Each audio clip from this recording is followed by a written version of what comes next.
আখোৱাহ বিসংগতিৰে আৰম্ভ বিধানসভাৰ শীতকালীন অধিৱেশন। ডিজিটেলাইজেশ্যনত সমস্যাত একাংশ বিধায়ক। বিধানসভাত প্ৰথমবাৰলৈ সংযোজিত ভাষান্তৰ। বিসংগতি আৰু ভিন্ন আশ্বাসেৰে সোমবাৰৰ পৰা আৰম্ভ হয় অসম বিধানসভাৰ শীতকালীন অধিৱেশন। এই অধিৱেশনৰ প্ৰথম দিনটোৰ পৰাই বিধানসভাৰ মজিয়াত আৰম্ভ কৰা হয় ডিজিটেল ব্যৱস্থা। বিধানসভাৰ কাম কাজ একেবাৰে কাগজবিহীন কৰিবলৈকে এই ব্যৱস্থা যদিও প্ৰথম দিনাই সমস্যাৰ সন্মুখীন হয় একাংশ বিধায়ক।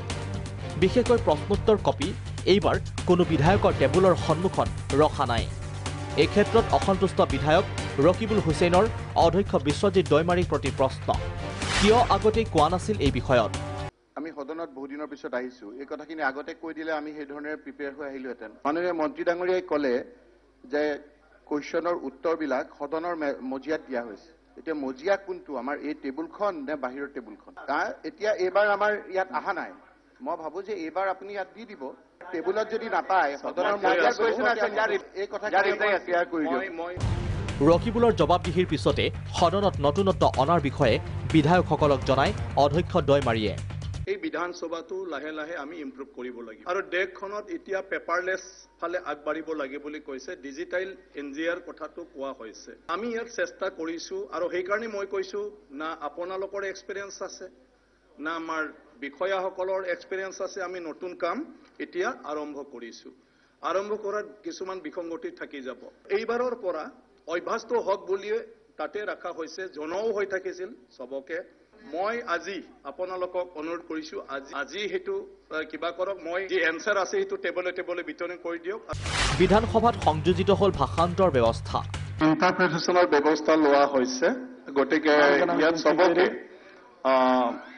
ইয়াৰফোন দিয়া হৈছে আৰু ইয়াৰফোনৰ লেংগুৱেজ চিলেকশ্যনৰ বিষয়ে প্ৰত্যেকজনৰ টেবুলত আছে। সেইটো ল'লে তেখেতে যিটো বড়োত কৈ আছে এছামিজ বা ইংলিছত আপোনালোকে সেইটো শুনিব পাৰিব। সোমবাৰৰ পৰা আৰম্ভ হোৱা বিধানসভাত ব্যৱস্থা কৰা হ'ল বৈদ্যুতিক পদ্ধতিৰ ভাষান্তৰ। ইয়াৰ বাবে প্ৰত্যেক বিধায়কক প্ৰদান কৰা হৈছে একোটাকৈ হেডফোন। হেডফোনৰ জৰিয়তে ৩টা ভাষাত শুনিব পাৰিব বিধানসভাৰ আলোচনা।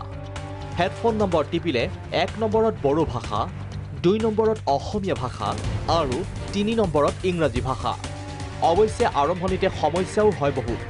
সদনৰ কাম কাজ আৰম্ভ হোৱাৰ পিছতো বহু বিধায়কে হেডফোন নোপোৱাৰ অভিযোগ দিয়ে অধ্যক্ষক।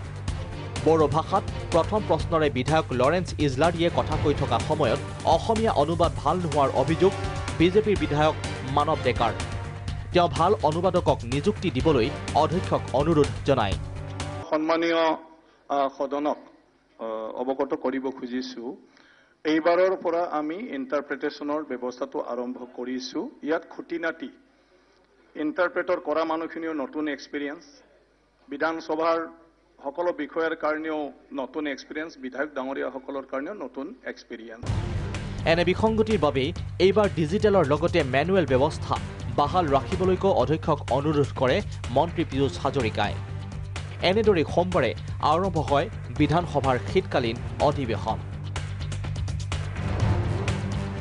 ভিডিঅ' জাৰ্নেলিষ্ট ৰিজুৰ সহযোগত জোনজ্যোতি দত্ত বৰাৰ ৰিপৰ্ট, প্ৰাগ নিউজ।